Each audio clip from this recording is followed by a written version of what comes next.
ರಸ್ತೆ ಬದಿ ಕಸ ಎಸೆದವರ ಮನೆಗೆ ಕಸವನ್ನ ವಾಪಸ್ ಹಾಕಲಾಗಿದೆ. ಬೇಕಾಬಿಟ್ಟಿ ಎಸೆಯುವಂತವರಿಗೆ ಶಾಕ್ ಕೊಟ್ಟಿರುವಂತದ್ದು ಜಿಬಿಎ. ರಸ್ತೆ ಬದಿ ಕಸ ಎಸೆದವರ ಮನೆಗೆ ಕಸವನ್ನ ಹಾಕಲಾಗ್ತಾ ಇದೆ. ಬೇಕಾಬಿಟ್ಟಿಯಾಗಿ ಕಸವನ್ನ ಎಸೆದಂತವರಿಗೆ ಶಾಕ್ ಕೊಟ್ಟಿರುವಂತದ್ದು ಜಿಬಿಎ.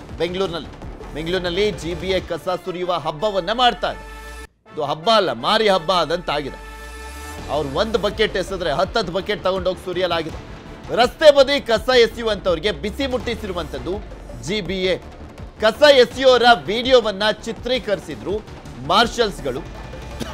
ಯಾರೆಲ್ಲ ರೋಡಲ್ಲಿ ಬಂದು ಎಸಿತಾರೆ, ಬೀದಿಲ್ ಬಂದು ಎಸಿತಾರೆ, ಸರಿಯಾಗಿ ಕಸ ವಿಂಗಡಣೆ ಮಾಡದೆ ತಂದು ರೋಡಲ್ಲಿ ಬೀದಿಯಲ್ಲಿ ಎಸಿತಾ ಇರುವಂತವರು, ಕಸ ಎಸೆಯೋರ ಮನೆ ಮುಂದೆನೆ ಕಸ ಸುರಿದು ವಾರ್ನಿಂಗ್ ಅನ್ನ ಕೊಡ್ಲಾಗ್ತಾ ಇದೆ. ಗಾಡಿಗಳು ಬಂದಾಗ ಆಗ್ತಾ ಇಲ್ಲ. ರಾತ್ರಿ ಹೊತ್ತು ಅಥವಾ ಬೆಳಗ್ಗೆ ಹೊತ್ತು ಎಲ್ಲೆಂದರಲ್ಲಿ ಕಸವನ್ನ ಎಸೆಯಲಾಗ್ತಾ ಇದೆ. ಬೆಂಗಳೂರಿನ ಒಟ್ಟು 190 ವಾರ್ಡ್ಗಳಲ್ಲಿ ಅಭಿಯಾನವನ್ನ ಶುರು ಮಾಡಲಾಗಿದೆ. ಪ್ರತಿ ವಾರ್ಡ್ನ ಒಂದು ಮನೆ ಮುಂದೆ ಕಸ ಸುರಿದು ಜಾಗೃತಿಯನ್ನು ಮೂಡಿಸಲಾಗ್ತಾ ಇದೆ. 1000ದಿಂದ 10,000 ರೂಪಾಯಿ ದಂಡವನ್ನು ವಿಧಿಸಲಿಕ್ಕೆ ತೀರ್ಮಾನವನ್ನು ಮಾಡಲಾಗಿದೆ. ದಂಡ ವಿಧಿಸಿ ಮತ್ತೆ ಜಿಬಿಎಯಿಂದಲೇ ಕಸ ತೆರವನ್ನ ಮಾಡಲಾಗ್ತಾ ಇದೆ. ನಿಮ್ಗೆ ತೋರಿಸ್ತಾ ಇದೀವಿ ನೋಡಿ ದೃಶ್ಯಾವಳಿಗಳಲ್ಲಿ. ಯಾರು ಕಸವನ್ನ ಎಸೆದಿದ್ರಲ್ಲ, ವಿಡಿಯೋವನ್ನ ಮಾಡ್ಕೊಂಡಿದ್ರು ಮಾರ್ಷಲ್ಸ್ಗಳು, ಅವರ ಮನೆ ಮುಂದೆನೆ ಹೋಗಿ ಕಸವನ್ನ ಸುರಿಯಲಾಗಿದೆ. ಒಂದೊಂದು ಲೋಡ್ ಗಟ್ಟಲೆ ತಗೊಂಡೋಗಿ ಸುರಿದಿದ್ದಾರೆ. ಅದಾದ್ಮೇಲೆ ದಂಡ ವಸೂಲಿ ಮಾಡಿದ್ದಾರೆ, ವಾರ್ನಿಂಗ್ ಕೊಡಲಾಗಿದೆ. ಅದಾದ್ಮೇಲೆ ಮತ್ತೆ ಇವರೇ ಕ್ಲೀನ್ ಮಾಡ್ಕೊಂಡು ತಗೊಂಡೋಗಿದ್ದಾರೆ. ಒಂದು ಕಸವನ್ನ ಅಂದ್ರೆ ಒಂದು ಬಕೆಟು ಅಥವಾ ಕಸ ಎಲ್ಲ ಸುರಿತಾರಲ್ಲ ಎತ್ಲಾಗ ಬೇಕತ್ಲಾಗೆ ಎಲ್ಲೆಂದ್ರಲ್ಲಿ ಗಾಡಿ ಬಂದಂಥ ಸಂದರ್ಭದಲ್ಲಿ ಹಾಕ್ದಲೇ ರಾತ್ರಿ ಹೊತ್ತು ಅಥವಾ ಬೆಳಗಿನ ಜಾವ ಬೇಕಾಬಿಟ್ಟಿಯಾಗಿ ಕಸ ಎಸೆದಂತವ್ರಿಗೆ ಜಿಬಿಎ ಈ ರೀತಿಯಾಗಿ ಶಾಕ್ ಕೊಟ್ಟಿದೆ. 1000ದಿಂದ 10,000 ರೂಪಾಯಿವರೆಗೂ ಕೂಡ ದಂಡವನ್ನ ವಿಧಿಸಲಾಗ್ತಾ ಇದೆ. 190 ವಾರ್ಡ್ಗಳಲ್ಲಿ ಈ ಒಂದು ಅಭಿಯಾನವನ್ನ ಮಾಡಲಾಗ್ತದೆ. ಕಸ ಸುರಿಯುವ ಹಬ್ಬ ಅಂತ ಒಂದು ಅಭಿಯಾನವನ್ನ ಮಾಡ್ತಾ ಇದ್ದಾರೆ. ಇದು ಎಚ್ಚರಿಕೆಯನ್ನ ಕೂಡ ಕೊಡಲಾಗ್ತಾ ಇದೆ. ಬೇಕಾಬಿಟ್ಟಿಯಾಗಿ ಎಸೆದ್ರೆ ಸುಮ್ಮನಿರಲ್ಲ, ಸರಿಯಾಗಿ ಫೈನು ಹಾಕ್ತೀವಿ, ಕಸನೂ ತಂದು ನಿಮ್ಮ ಮನೆ ಮುಂದೆ ಹಾಕ್ತೀವಿ ಅಂತ. ಗಬ್ ವಾಸನೆ ಅಲ್ವಾ? ಸೊ ಹೀಗಾಗಿ ಎಚ್ಚರಿಕೆ ಕೊಡುವಂತ ಕೆಲಸವನ್ನ ಜಿಬಿಎ ಮಾಡ್ತಾ ಇದೆ. ಆ ಕಸ ಸುರಿದ್ಬಿಟ್ಟು ಆಮೇಲೆ ಸುಮ್ಮನೆ ಹೋಗ್ತಾ ಇಲ್ಲ. ಅವರು ದಂಡ ವಸೂಲಿ ಮಾಡಿ ಮತ್ತೆ ಆ ಕಸವನ್ನ ತುಂಬಿಸ್ಕೊಂಡು ಹೋಗ್ತಾ ಇದ್ದಾರೆ. ಬಟ್ ಎಚ್ಚರಿಕೆಯನ್ನಂತೂ ಕೊಡ್ಲಾಗ್ತಾ ಇದೆ. ಇನ್ನೊಂದು ಲೋಡ್ ಗಟ್ಲೆ, ಆಟೋದಲ್ಲಿ ಲೋಡ್ ಗಟ್ಲೆ ತಗೊಂಡೋಗಿ ಸುರಿದಿದ್ದಾರೆ. ತಪ್ಪು ಮಾಡಿದ್ರೆ ಈ ರೀತಿಯಾಗಿ ಬರೀ ದಂಡವನ್ನ ವಸೂಲಿ ಮಾಡುವಂಥದ್ದು ಮಾತ್ರ ಅಲ್ಲ ಅಂತ ಹೇಳ್ತಿದ್ದಾರೆ. ಇದ್ರ ಬಗ್ಗೆ ಇನ್ನಷ್ಟು ಮಾಹಿತಿಯನ್ನು ಕೊಡ್ತಾ ಹೋಗ್ತಾರೆ ನಮ್ಮ ಪ್ರತಿನಿಧಿ ಶರಣು ಹಂಪಿ. ನಮ್ಮ ಜೊತೆ ನೇರ ಸಂಪರ್ಕದಲ್ಲಿ ಜಾಯ್ನ್ ಆಗಿದ್ದಾರೆ.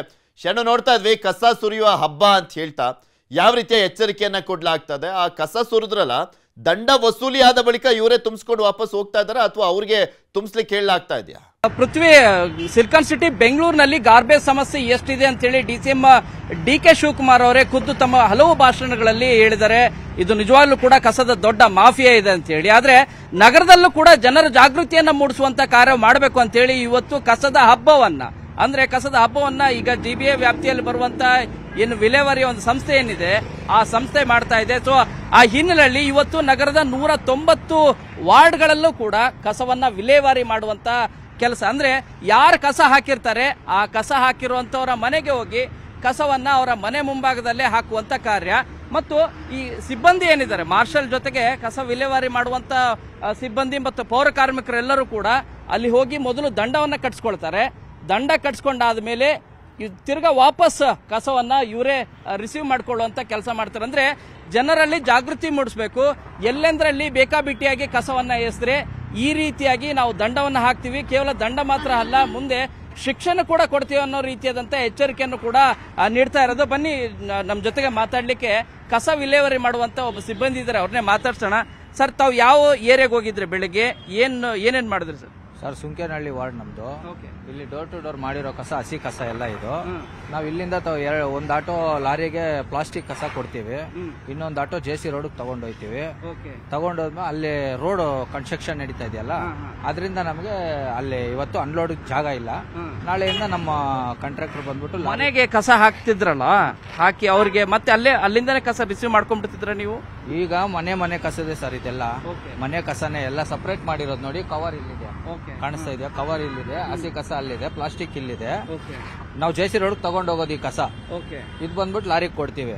ಲಾರಿ ತುಂಬೋಗಿದೆ, ನಮ್ಗೆ ಒಂದ್ ಬ್ಯಾಗ್ ಇಲ್ಲಿ ಇಟ್ಟಿದೀವಿ. ಹಸಿ ಕಸ ಮಾತ್ರ ಗಾಡಿಯಲ್ಲೇ ಇದೆ. ಅಲ್ಲಿ JC ರೋಡ್ ಅಲ್ಲಿ ರೋಡ್ ದಂಡ ಹಾಕ್ಸ್ಕೊಳ್ಳುವಂತ ಕೆಲಸನೂ ಕೂಡ ಅಲ್ಲೇ ಮಾಡ್ತಾರ? ಆ ಮನೆ ಮುಂದೆನೆ ಇವತ್ತು ಮಾಡಿಲ್ಲ ಸರ್. ಅವ್ರು ನಮ್ದೇನಾದ್ರು ಪ್ರಾಬ್ಲಮ್ ಆದಾಗ ಫೋನ್ ಮಾಡಿದ್ರೆ ನಮ್ಮ ಮಾರ್ಷಲ್ ಬಂದು ದಂಡ ಹಾಕ್ತಾರೆ, ಫೈನ್ ಎಲ್ಲ ಹಾಕ್ತಾರೆ ಸರ್.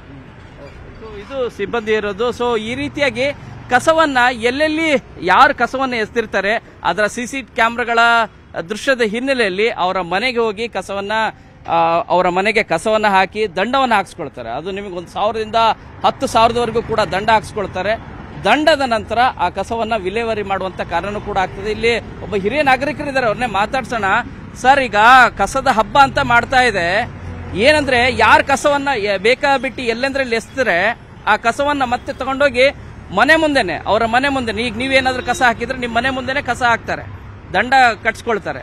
ಸೊ ಇದು ಒಳ್ಳೆಯ ಜನರಿಗೆ ಜಾಗೃತಿ ಮೂಡಿಸಲು ಒಳ್ಳೆ ಕಾರ್ಯಕ್ರಮ ಅಲ್ವಾ ಸರ್? ಅದಕ್ಕೋಸ್ಕರನೇ ಇದು ಕೆಲಸ ಮಾಡಿಸ್ತಾ ಇರೋದು ನಾನು.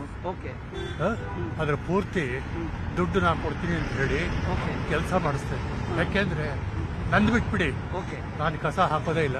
ಯಾಕೆಂದ್ರೆ ಮನೆ ಮೆಟ್ಲ ಮೇಲೆ ಕಸ ಇಡ್ತೀನಿ, ಇವರಿಗೆ ಹೇಳಿದೀನಿ, ತಿಂಗಳಿಗೆ ದುಡ್ಡು ಕೊಡ್ತೀನಿ. ಈ ಜಾಗೃತಿ ಕಾರ್ಯಕ್ರಮ ಏನಿದೆಯಲ್ಲ GBA ಮಾಡ್ತಾ ಇರೋದು, ಇದು ಒಳ್ಳೇದಲ್ವಾ? ಜನರಲ್ಲಿ ಜಾಗೃತಿ ಮೂಡುತ್ತೆ ಅಂತ ಅನ್ಸುತ್ತಲ್ವಾ ತಮಗೆ? ನಮ್ಮ ಸರ್ಕಾರಕ್ಕೆ ಯಾವತ್ತೂ ಬುದ್ಧಿ ಬರಲ್ಲ. ಯಾಕೆಂದ್ರೆ ರೋಡ್ಸ್ ನೀವು ಎಷ್ಟು ರೋಡ್ ರಿಪೇರಿ ಮಾಡಿದ್ದಾರೆ, ಬುದ್ಧಿ ಬರುತ್ತಾ?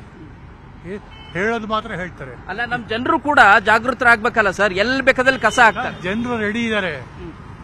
ಇವಾಗ ನೀವಿವಾಗ ಕೇಳ್ತಾ ಇರ, ಇವ್ರು ಇನ್ನೊಂದು ಪ್ರಶ್ನೆ ಕೇಳಿದ್ರೆ ನಾ ಏನು ಉತ್ತರ ಕೊಡಬೇಕು? ಹೋಗಯ್ಯ ಅಂತ ಹೇಳ್ತೀನಿ. ಇದೇ ಆಗಿರೋದು, ಬೇರೆ ಏನಾಗಿಲ್ಲ. ಕಷ್ಟ ಬಿದ್ದು ಇವ್ರಿಗೆ ಕಸ ಮಾಡ್ತಾ ಇರ್ತಾರೆ. ಆದ್ರೆ ಇವರಿಗೆ ಮರ್ಯಾದೆ ಏನಿದೆ? ಇಲ್ಲ ಅಲ್ವಾ?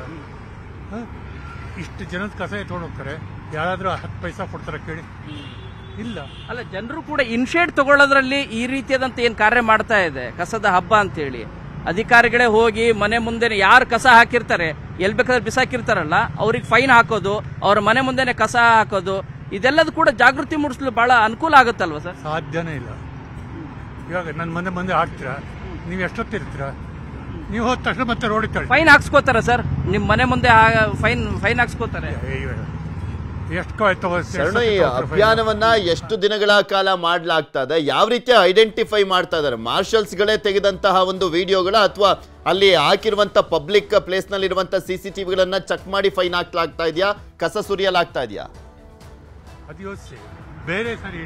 ಪೃಥ್ವಿ, ಇದನ್ನ ಇವತ್ತು ಆರಂಭ ಮಾಡಿರೋದು, ಇದು ಕಂಟಿನ್ಯೂಸ್ ನಿರಂತರವಾಗಿರುತ್ತೆ ಅನ್ನುವಂತ ಮಾಹಿತಿಯನ್ನ ಈಗ ಅಧಿಕಾರಿಗಳು ಹೇಳ್ತಾ ಇದ್ದಾರೆ. ಸೊ 1 ವಾರಗಳ ಕಾಲ ಇದೇ ರೀತಿ ಇರುತ್ತೆ. ಇವತ್ತು 190 ವಾರ್ಡ್ಗಳಲ್ಲೂ ಕೂಡ ತಲಾ ಒಂದೊಂದು ಮನೆಯಲ್ಲಿ ಈ ರೀತಿಯಾದಂತ ಒಂದು ಕಾರ್ಯವನ್ನ, ಜಾಗೃತಿ ಮೂಡಿಸುವಂತ ಕಾರ್ಯವನ್ನ ಮಾಡಿದ್ದಾರೆ. ಮಾರ್ಷಲ್ಗಳೇ ವಿಡಿಯೋನ ತೆಗೆದಿರೋದು.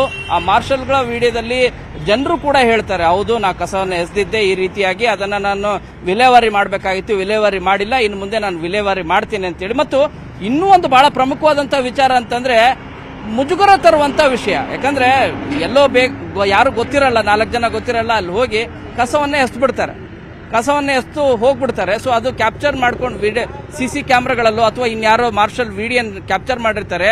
ಆ ವಿಡಿಯೋ ಆಧರಿಸಿ ಅವರ ಮನೆಗೆ ಹೋಗಿ ಕಸವನ್ನ ಹಾಕುವ ಮುನ್ನ ದಂಡವನ್ನ ಕಟ್ಸ್ಕೊಳ್ತಾರೆ, ಕಸವನ್ನ ಹಾಕ್ತಾರೆ. ಅದಾದ್ಮೇಲೆ ಅವ್ರಿಗೆ ಎಚ್ಚರಿಕೆ ಕೊಡುವಂತ ಕಾರ್ಯನೂ ಕೂಡ ಆಗತ್ತೆ. ಅದಾದ್ಮೇಲೆ ಮಾರ್ಷಲ್ಗಳೇ ಅಲ್ಲೇ ಖುದ್ದು ನಿಂತ್ಕೊಂಡು ಕಸ ವಿಲೇವಾರಿ ಮಾಡುವಂತ ಪೌರ ಕಾರ್ಮಿಕರು ಮತ್ತು ಸಿಬ್ಬಂದಿ ಏನಿದ್ದಾರೆ ಅವ್ರ ಮೂಲಕ ಕಸವನ್ನ ಇವರೇ ರಿಸೀವ್ ಮಾಡ್ಕೋತಾರೆ. ಯಾಕಂದ್ರೆ ಜನರಿಗೆ ಒಂದು ದಿನದ ಮಟ್ಟಿಗೂ ಕೂಡ ಅವಕಾಶವನ್ನ ಮಾಡಿಕೊಡೋದಿಲ್ಲ. ಈಗ ಸಿಕ್ತಿರುವಂತ ಮಾಹಿತಿ ಇದೇ ರೀತಿಯಾಗಿ 190 ವಾರ್ಡ್ಗಳಲ್ಲೂ ಕೂಡ ಇದೇ ರೀತಿಯಾದಂತ ಇನ್ಸಿಡೆಂಟ್ ನಡೀತಾ ಇದೆ. ಜನರಲ್ಲಿ ಜಾಗೃತಿ ಮೂಡಿಸಬೇಕು ಮತ್ತು ಅಕ್ಕಪಕ್ಕದ ಮನೆಯವರಿಗೆ ಮುಜುಗರ ತರುವಂತ ಕೆಲಸ ಇದೆ. ಯಾಕಂದ್ರೆ ಇನ್ನು ಮುಂದೆ ನಾನು ಹಾಕಲ್ಲಪ್ಪ, ಈ ರೀತಿ ಏನಾದ್ರೂ ಹಾಕಿದ್ರೆ ಎಲ್ಲಿ ಬಂದು ನಮ್ಮ ಮನೆ ಮುಂದೆನೆ ಕಸ ಎಸ್ಬಿಡ್ತಾರೆ, ಬಂದು ಕಸ ವಿಲೇವಾರಿ ಮಾಡ್ತಾರೆ. ಸೊ ಅವಾಗ ನಮಗೆ ಆಗುವಂತ ಮುಜುಗರ ಇದೆಯಲ್ಲ, ಅದನ್ನ ತಪ್ಪಿಸ್ಕೊಳ್ಬೇಕು ಅಂತ ಹೇಳಿ ಎಲ್ಲೆಂದ್ರಲ್ಲಿ ಕಸ ಹಾಕುವಂತ ಯಾರ್ಯಾರಿದ್ದಾರೆ, ಎಲ್ಲರೂ ಅಂತಲ್ಲ, ಯಾರು ಆ ರೀತಿ ಹಾಕ್ತಾರೆ ಅವರ ಮೇಲೆ ಕ್ರಮ ಕೈಗೊಳ್ಳಲಿಕ್ಕೆ ಅಥವಾ ಅವರಿಗೆ ಮುಜುಗರ ತರುವ ಮೂಲಕ ಜಾಗೃತಿ ಮೂಡಿಸುವಂತ ಕಾರ್ಯವನ್ನ ಮಾಡಲಿಕ್ಕೆ ಇದು ಬಹುತೇಕ ಯಶಸ್ವಿ ಆಗ್ತಿದೆ. ಮೊದಲ ದಿನ ಅಂತೂ ಆರಂಭ ಶೂರತ್ವ ಇದೆ.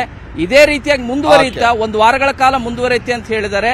ಅಧಿಕಾರಿಗಳು ಯಾವ ರೀತಿಯಾಗಿ ಪ್ರಕ್ರಿಯೆಯನ್ನ ಭಾಗವಹಿಸ್ತಾರೆ ಅದರ ಮೇಲೆ ಗೊತ್ತಾಗತ್ತೆ. ಪೃಥ್ವಿ. ಓಕೆ, ಧನ್ಯವಾದ ಶರಣು ನಿಮ್ಮೆಲ್ಲ ಮಾಹಿತಿಗಾಗಿ.